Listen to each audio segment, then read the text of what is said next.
Hello class 8 children. तो बच्चों, इस वीडियो में हम क्वेश्चन आंसर डिस्कस करेंगे। कौन से चैप्टर के? आपके चैप्टर का नाम है अंडरस्टैंडिंग मार्जिनलाइजेशन। शुरू करते हैं। हमारा फर्स्ट क्वेश्चन है, write in your own words 2 और more sentences of what you understand by the word marginalisation. यानी कि ये जो शब्द है ना, मार्जिनलाइजेशन, इससे आप क्या समझते हो, इसके बारे में 2 या इससे ज़्यादा कुछ सेंटेंसेस लिखिए। यानी कि सवाल आपसे ये पूछना चाहता है, क्वेश्चन में आपसे ये पूछा गया है कि मार्जिनलाइजेशन क्या होता है, आप क्या समझे इस वर्ड से, मार्जिनलाइजेशन से। ठीक है। The word marginalisation simply means exclusion from the main stream of the society. तो मार्जिनलाइजेशन का मतलब ये है कि किसी व्यक्ति को या समाज के किसी ग्रुप को समाज की मुख्य धारा से, जो मेन स्ट्रीम है, उससे अलग रखना। यानी कि पूरा गांव मिलकर कोई त्यौहार मनाए, पूरा गांव मिलकर कोई सेलिब्रेशन करे, पूरा गांव मिलजुल कर रहे, लेकिन कुछ लोगों को वो हमेशा अपने से दूर रखें, बाहर रखें। ठीक है। तो keeping someone away, right, excluding someone from the main society, मुख्य जो समाज है उससे लोगों को बाहर निकाल के रखना, उनको ये एहसास दिलाना कि तुम हमारा हिस्सा नहीं हो। ये है मार्जिनलाइजेशन। ठीक है। आगे देखो, मार्जिनलाइजेशन ऑफ एनी कम्युनिटी और a person can be because of many reasons. और ये मार्जिनलाइजेशन कई कारणों से हो सकता है। क्या क्या कारण हो सकते हैं? स्पीकिंग ए डिफरेंट लैंग्वेज, कुछ लोग अलग भाषा बोलते हैं। ठीक है। फॉलोइंग डिफरेंट कस्टम्स, लोगों के जो कस्टम्स हैं वो अलग अलग हो सकते हैं। Belonging to different religious groups, लोग अलग धर्मों से बिलोंग करते हैं, उनके धर्म अलग हैं। फ्रॉम द मेजोरिटी कम्युनिटी, यानी कि मेजोरिटी कोई और धर्म फॉलो कर रही है और कुछ थोड़े से लोग हैं जो किसी और धर्म के हैं। कुछ थोड़े से लोग हैं जिनके रीति रिवाज उनसे अलग हैं। कुछ थोड़े से लोग ऐसे हैं जिनकी लैंग्वेज उनसे अलग है। तो इन बेसिस पे लोग उन्हें अपने से अलग कर देते हैं, उन्हें अपने समाज का हिस्सा नहीं मानते। लैंग्वेजेस के बेसिस पे हो सकता है, कस्टम्स के बेसिस पे हो सकता है, रिलीजन के बेसिस पे हो सकता है, कास्ट के बेस पे हो सकता है। तो मार्जिनलाइजेशन, किसी को समाज से बाहर निकालना, ये इन चीज़ों पे के बेस पे हो सकता है। Minority groups may also feel marginalised because they are poor, considered to be low social status and viewed as being less human than others. और ये लोग जो संख्या में कम हो गए तो इसलिए उनको माइनॉरिटी कहा। ठीक है। उनका धर्म अलग है, उनका रीति रिवाज अलग है, उनकी भाषा अलग है, तो लोगों ने उन्हें समाज की मुख्य धारा में शामिल नहीं होने दिया, अपने से अलग समझा, अपने से दूर रखा, अलग रखा। तो ये लोग, इनमें एक हीन भावना आती है और ये समाज में खुद को कम समझने लगते हैं। तो ये क्या है? ये मार्जिनलाइजेशन है, जो कि एक गलत चीज़ है। अब आते हैं हम अगले क्वेश्चन पे। हमारा क्वेश्चन नंबर 2 है, list 2 reasons why Adivasis are becoming increasingly marginalised. 2 कारण बताओ, कम से कम 2 कारण आप बताओ जिस वजह से आदिवासीज जो आदिवासी हैं उनको मार्जिनलाइज किया गया। तो ये कारण कौन से हैं? पहला है डिफरेंट कल्चर। जो आदिवासी लोग होते हैं उनका जो कल्चर है वो हमसे अलग है, उनकी लैंग्वेजेस अलग हैं, उनके ट्रेडिशंस अलग हैं, इसलिए लोग उनको एक्सोटिक समझ लेते हैं, यानी कि बाहर का, जो हमारे समाज का हिस्सा नहीं है। उन्हें प्रिमिटिव समझते हैं, उन्हें बैकवर्ड समझते हैं कि भाई ये तो पुराने तौर तरीकों वाले लोग हैं और ये बैकवर्ड, ये हमेशा पीछे रहना चाहते हैं समाज से। तो डिफरेंट कल्चर की वजह से मार्जिनलाइजेशन हुआ उनका। सेकेंड पॉइंट देखो, Adivasis are blamed for their lack of advancement. एक तो वो एडवांस नहीं हो पाए क्योंकि वो जंगलों में रहते हैं, उनके अपने तौर तरीके हैं जीने के। तो लोग ये मानते हैं कि वो एडवांस नहीं हो पाए और लोग उनके बारे में ये बिलीव करते हैं, ये मानते हैं कि to be resistant to change और न्यू आइडियाज़, कि जो आदिवासी लोग हैं इन्हें ऐसे ही रहना है, नए आइडियाज़ को ये अडॉप्ट नहीं करेंगे, इन्हें कोई बदलाव नहीं चाहिए इनके जीवन में। इस वजह से इनका मार्जिनलाइजेशन हुआ है। लॉस ऑफ लैंड, उनकी ज़मीनें छीनी गई हैं। बहुत सारे प्रोजेक्ट्स के रहते, बहुत सारी सरकारों ने, बहुत सारी कंपनियों ने उनकी ज़मीनें छीनी हैं। हालांकि अब तो इसके लिए कानून बन चुके हैं और आने वाले चैप्टर में हम पढ़ेंगे, लेकिन ज़मीनें उनकी छीनी गई हैं, नो डाउट। जब भी डैम वगैरह बनते हैं तो सबसे ज़्यादा परेशानी इन्हीं लोगों को होती है, लॉस ऑफ लैंड। फिर सोशल डिस्क्रिमिनेशन, समाज भी इनके लिए क्या करता है, डिस्क्रिमिनेशन। डिस्क्रिमिनेशन मतलब भेदभाव करना। आदिवासी फेस एक्सक्लूजन, उन्हें समाज से बाहर रखा जाता है, एक्सक्लूड किया जाता है। Limiting their access to education, education उनको नहीं मिल पाती, जॉब नहीं मिल पाती, हेल्थ केयर नहीं मिल पाती। क्यों? गरीब होने की वजह से उन्हें उनके गाँव से, उनके ट्राइबल एरिया से अपरूट कर दिया गया, निकाल दिया गया। तो ये सारी चीज़ें वो फेस करते हैं। इस वजह से आदिवासियों का क्या हुआ है, मार्जिनलाइजेशन हुआ है। Now let's go to third question. तो हमारा थर्ड क्वेश्चन है, write one reason why do you think the constitution safeguard to protect minority communities are very important. आप क्यों ऐसा मानते हो, एक कारण बताओ कि हमारे संविधान को माइनॉरिटी कम्युनिटीज जो हैं, वो कम्युनिटीज, समाज के वो तबके जो संख्या में कम हैं, जिनका नंबर कम है, उनको कॉन्स्टिट्यूशन उनको सेफ गार्ड करना चाहिए, कि कॉन्स्टिट्यूशन उन लोगों के हितों की रक्षा क्यों करे, राइट। तो वो हमें बताना है कि माइनॉरिटी का प्रोटेक्शन क्यों जरूरी है बाय द कॉन्स्टिट्यूशन, ये हमें बताना है। चलिए, तो वो इसलिए ज़रूरी है, पॉइंट नंबर 1, प्रिवेंट डिस्क्रिमिनेशन, क्योंकि वो पहले ही संख्या में कम है, तो उनके खिलाफ जो लोग मेजोरिटी में हैं वो डिस्क्रिमिनेशन कर सकते हैं, उनको उनके राइट्स ना दे, राइट। तो प्रिवेंट डिस्क्रिमिनेशन। पॉइंट नंबर 2 है प्रिजर्व कल्चर, तो जो लोग संख्या में कम होते हैं उनका कल्चर बचा रहे, अपने रीति रिवाज, अपने धर्म, अपने लैंग्वेजेस को वो फॉलो करते रहें, उनका कल्चर प्रिजर्व करने के लिए, ठीक है, ये सेफ गार्ड जरूरी है। Point number 3, ensure fair representation. और कॉन्स्टिट्यूशनल सेफ गार्ड इसलिए भी ज़रूरी है कि जो माइनॉरिटी कम्युनिटी है उनकी आवाज़ें भी सुनी जाएं, सरकार में जो है वो भी वोट दे सकें, वो भी अपने नेता चुन सकें, वो नेता बन सकें, वो पॉलिसी मेकिंग में भी हिस्सा ले सकें, ठीक है, डेमोक्रेसी का पार्ट बन सकें। Next is question number 4, reread the section. उस सेक्शन को दोबारा से पढ़ो। कौन सा section? Minorities and marginalisation. Minorities और मार्जिनलाइजेशन का जो सेक्शन आपकी बुक में है उसको एक बार फिर से पढ़ो। और what do you understand by the term minority, और माइनॉरिटी से आप क्या समझते हो ये बताओ।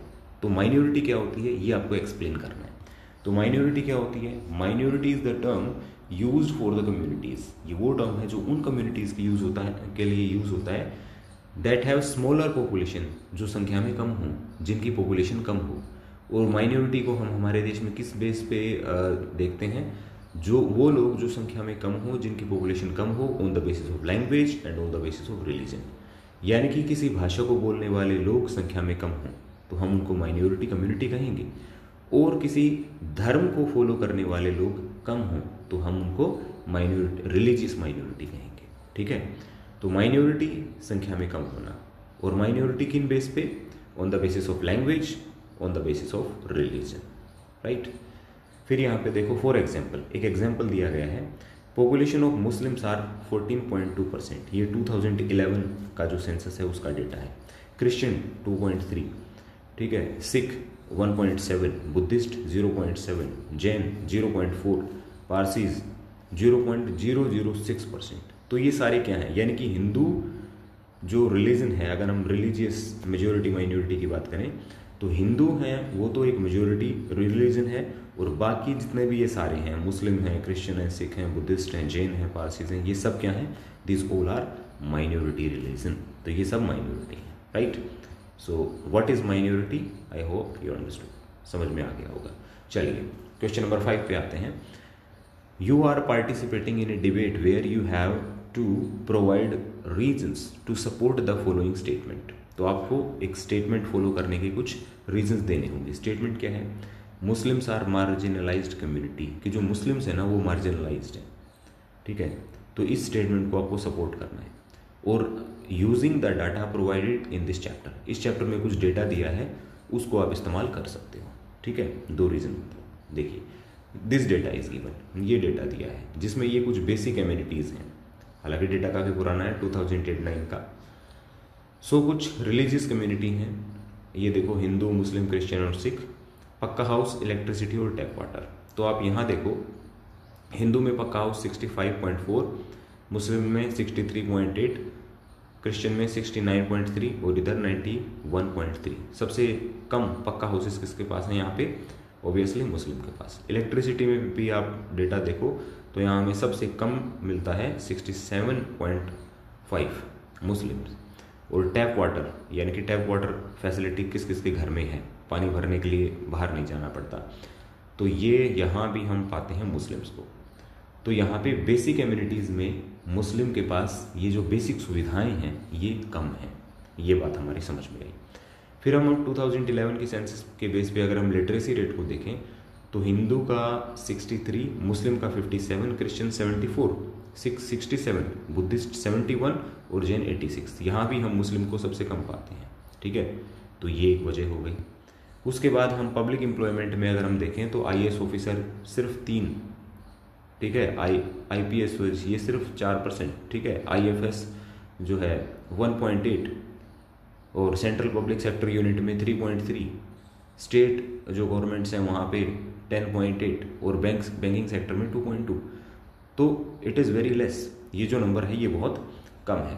तो इस बेसिस पे हम अब आपको बताएंगे, समझेंगे हम कि मुस्लिम माइनॉरिटी कम्युनिटी कैसे हैं। तो 2 reason in support of the statement Muslims are marginalised community are. पहला है Muslim community has not been able to gain much from the country's socio economic development. एक तो समाज में और इकोनॉमी में उनका डेवलपमेंट नहीं हुआ, वो पिछड़ गए, वो पीछे रह गए, ठीक है। तो डाटा हमारे पास है जो हमने अभी अभी पढ़ा, ठीक है। उसके बाद पॉइंट नंबर 2 है their customs are distinct from other religious communities so much so that they are identified as separate. तो अलग रीति रिवाज, अलग पहनने का ढंग, ये सब होने की वजह से जो मेजोरिटी के लोग हैं वो उन्हें अपने से अलग मान लेते हैं, अपने से डिफरेंट मान लेते हैं और एक डिस्टेंस मेंटेन करते हैं।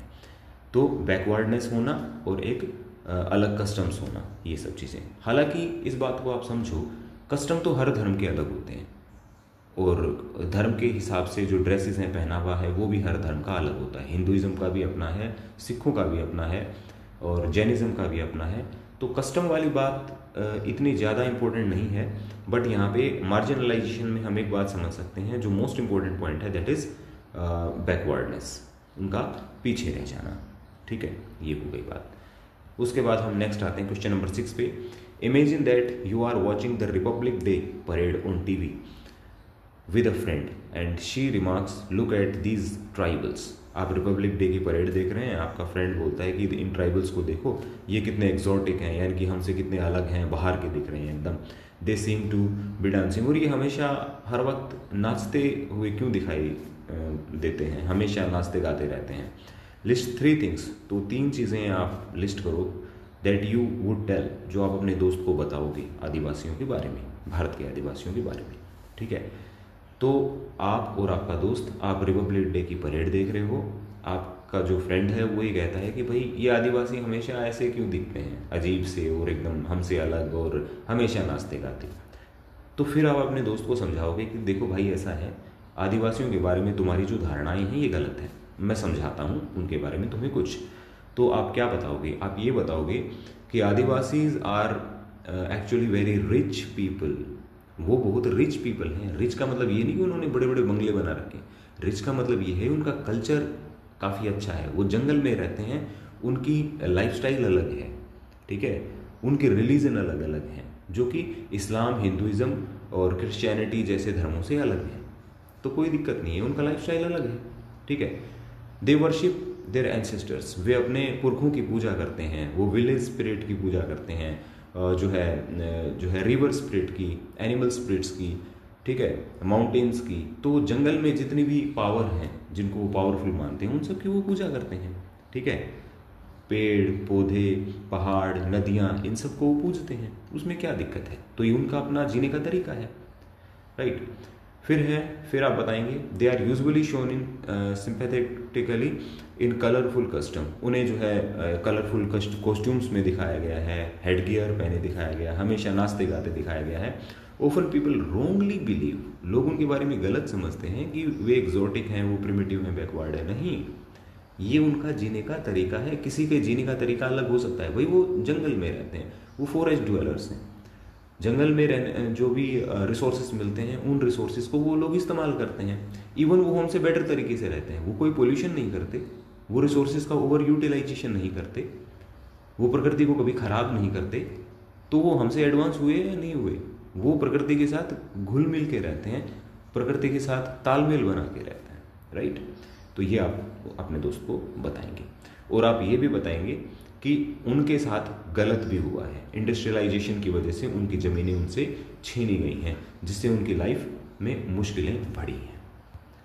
फिर है क्वेश्चन नंबर 7। इसमें क्या है, स्टोरी बोर्ड है जो आपने चैप्टर की शुरुआत में पढ़ा था। You read about the Helen hopes to make a movie.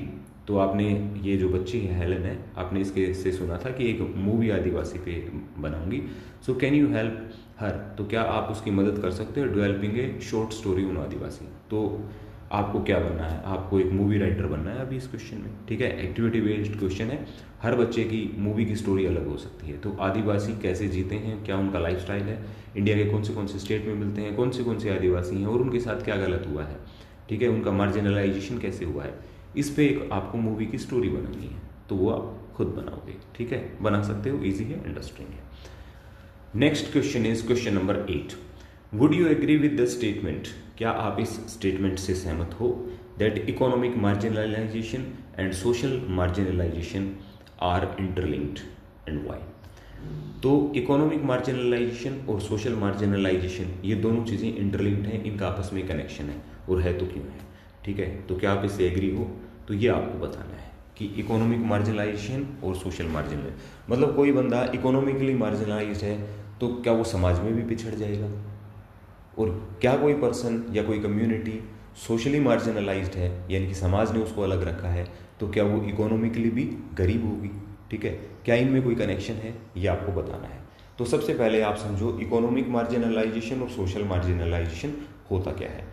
तो इकोनॉमिक मार्जिनलाइजेशन का मतलब है दिस हैपन व्हेन इंडिविजुअल्स और groups are pushed to edge of the economy with limited access to resources. Economic marginalization का मतलब ये है लोगों को कमाई के सोर्सेज प्रोवाइड ना होने देना, उन्हें जॉब अपॉर्चुनिटीज़ ना मिलने देना, उन्हें फेयर वेजेस ना मिलने देना, ठीक है, वो गरीबी में अपना जीवन जिए। तो वो क्या होता है, इकोनॉमिक मार्जिनलाइजेशन, यानी कि आपने कुछ ऐसी परिस्थितियां क्रिएट कर दी पूरे समाज ने कि वो इकोनॉमिकली वीक रह गए कुछ लोग, ठीक है, ये हुआ इकोनॉमिक मार्जिनलाइजेशन।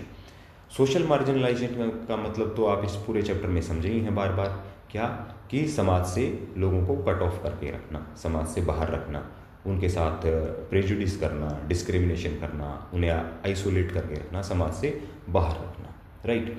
तो ये है इकोनॉमिक मार्जिनलाइजेशन और ये है सोशल मार्जिनलाइजेशन।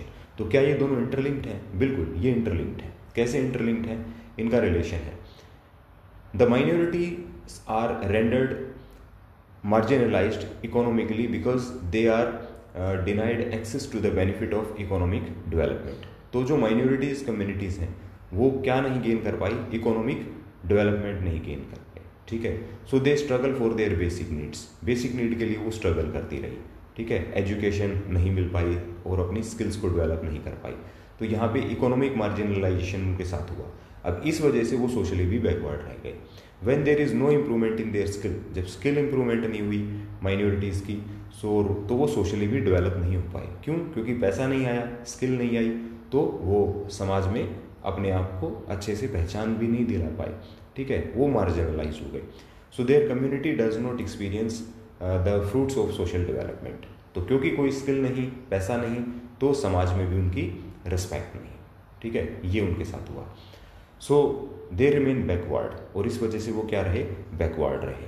तो अगर किसी व्यक्ति के पास पैसा नहीं है, वो गरीब हो गया, तो समाज में भी वो पिछड़ता चला जाएगा, ठीक है, समाज की मुख्य धारा का हिस्सा नहीं बन पाएगा।